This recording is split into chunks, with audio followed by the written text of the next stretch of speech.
Accessibility is something that I have been promoting since the day I was installed as Lieutenant Governor, when I introduced the concept of accessibility and the definition that I would be using and have used for the last 4 years now of accessibility is that which enables people to achieve their full potential.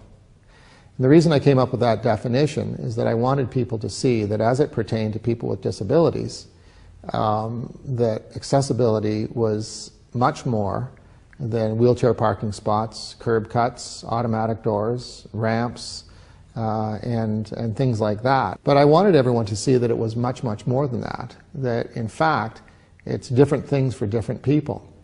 50% of people with disabilities in the province of Ontario right now, that's some 900,000 people, they have invisible disabilities. It can be an internal condition, it can be coping with depression, it can be diabetes, it can be a whole range of very significantly limiting conditions that officially and formally qualify those individuals as being disabled.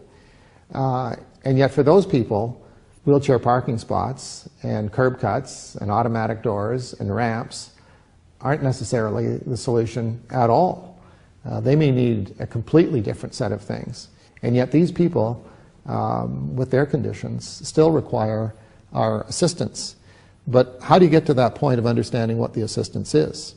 And you get to that point by saying, well, what is the end goal?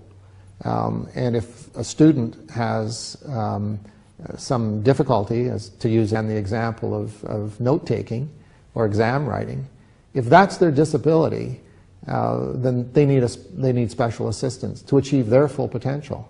And once they've been able to achieve their full potential, what have they done? What have we helped them do? We've helped them overcome their disability. And yet visually, it's not a single thing that you would see or I would see or be able to understand or experience. For that individual, however, a simple thing like that could be just as great as a ramp for someone in an electric wheelchair would be concerned within an educational institution. Stairs in front of them, they can't participate. They can't achieve their full potential.